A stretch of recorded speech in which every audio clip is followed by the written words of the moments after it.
Hello, and welcome to another episode of Something Something Chat Show with Tom Jr. Jackson presents After the Movie Review, episode 41, City Slickers, the 1991 film starring Billy Crystal.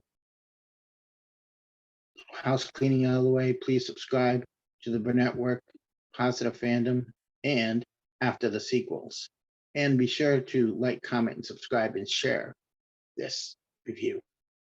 And as well as everything you want to watch on this page is individual playlists. So you can do all all the marathons you want. So there you go.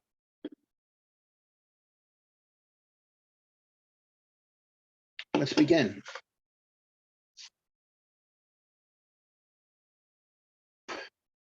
Shall we?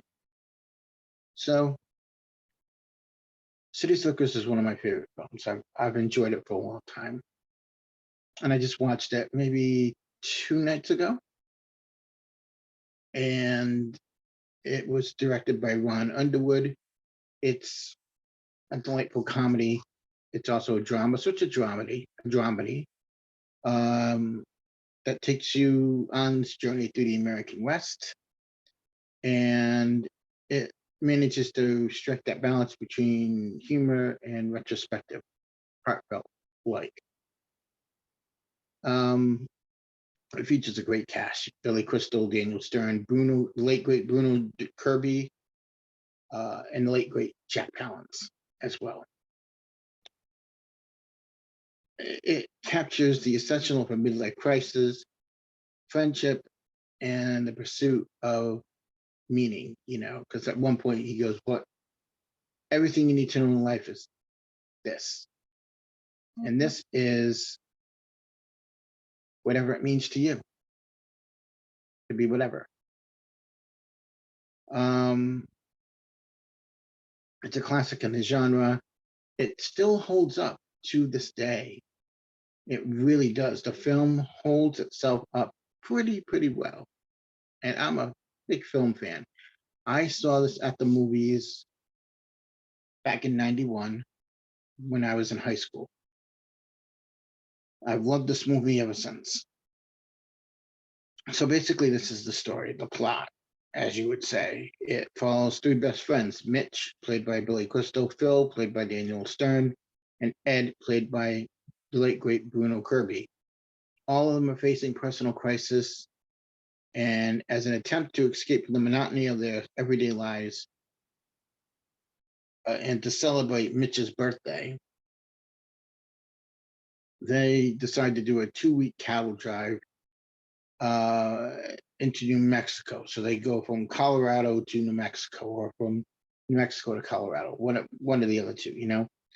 They're guided by a cowboy named Curly, played by Jack Palance, and they face numerous challenges and discover life lessons along the way. Now, City Slickers is an entertaining and emotionally resonant film, and it does successfully marry the comedy and the drama. The narrative explores the meaning of finding purpose and contentment in life, because everybody wants that, to be content, to know that we know our place in life, to know what we want out of it. And especially a midlife crisis, where Billy Crystal's character is just turning 39, 39 in the film. And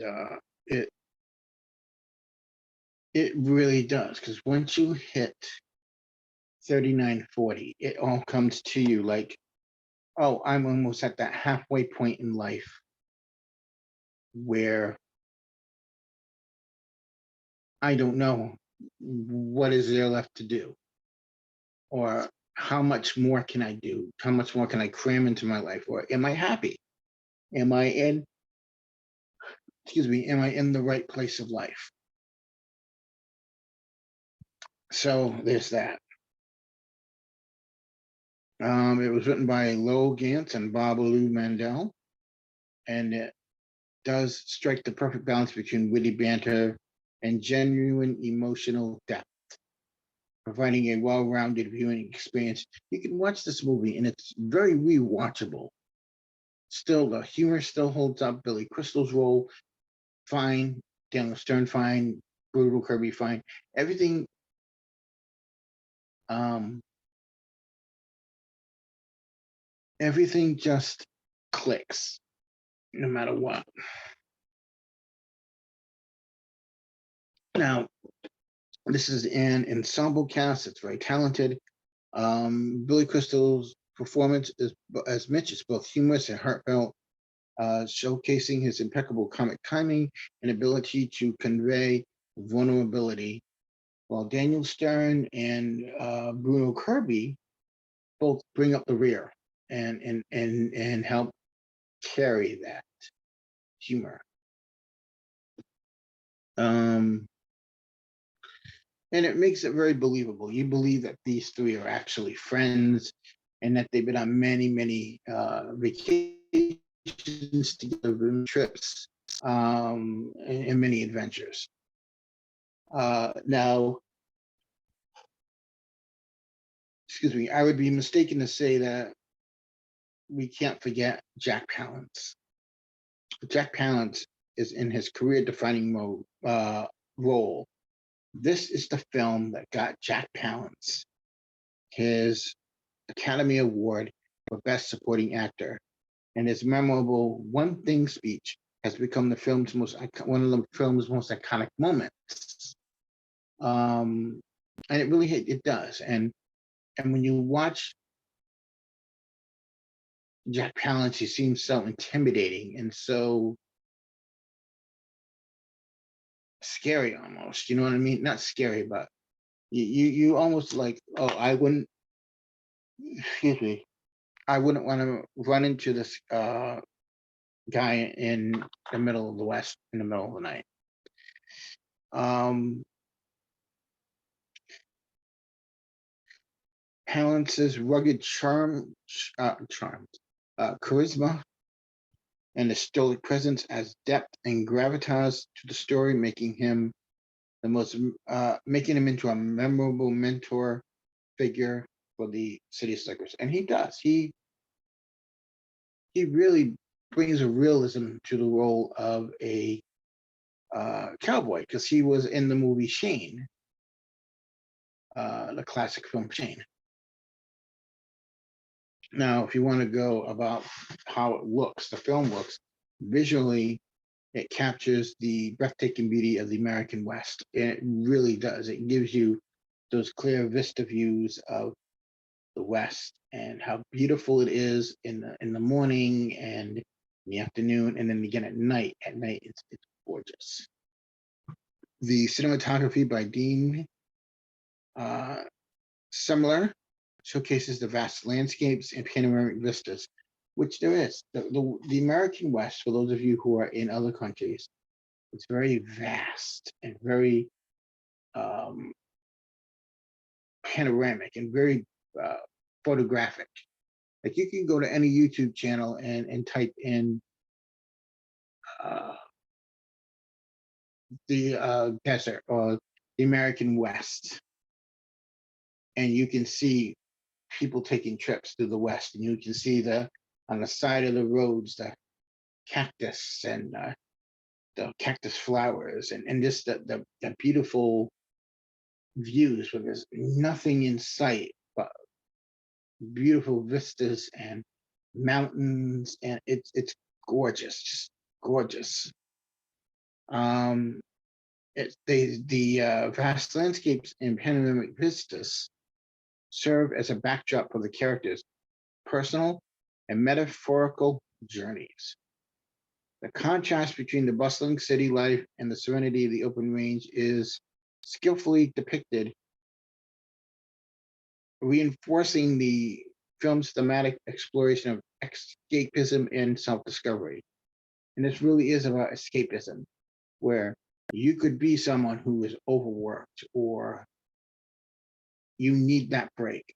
You need to get away from it all. And doing a cattle run, a cattle ride, or going camping or hiking and getting away from it all and just get into the solitude of either the woods or the west or a campground where you're by yourself. There's something about being by yourself that you just you just recharge yourself. Now, the role of Mitch was originally offered to Tom Hanks, but he declined due to scheduling conflicts. And as I said, Billy Crystal is great in this film. His portrayal of Mitch is one of the most iconic performances. Billy Crystal and the two writers, Babalu Mandel and Lowell Gans, actually took part in a cattle drive to prepare for the film, immersing themselves in the cowboy lifestyle and gaining that firsthand experience. It's because they wrote the film. All three of them, I believe, wrote the film together. Or I think Billy Crystal may have punched it up a bit, but to do it, you have to experience it and go, okay, I've experienced the cattle drive. I know how to write this, because you just can't blindly go in and go, well, I guess you would do X, Y, and Z, and da da da da, and it could look wrong. This film brings a realism to it. Now, when Jack Palance won his Oscar at the 1992 Academy Awards, that was 31 years ago, folks. 31 years ago. He won the Academy Award for Best Supporting Actor. It led to the most memorable moment in Oscar history. You can look it up online. You type in Jack Palance receiving Oscar, and you will see him. He was 73 back then, and he performed one-arm push-ups on the stage to demonstrate his vitality, captivating the audience and leaving a lasting impression. People's jaws dropped watching the 73-year-old man just one-armed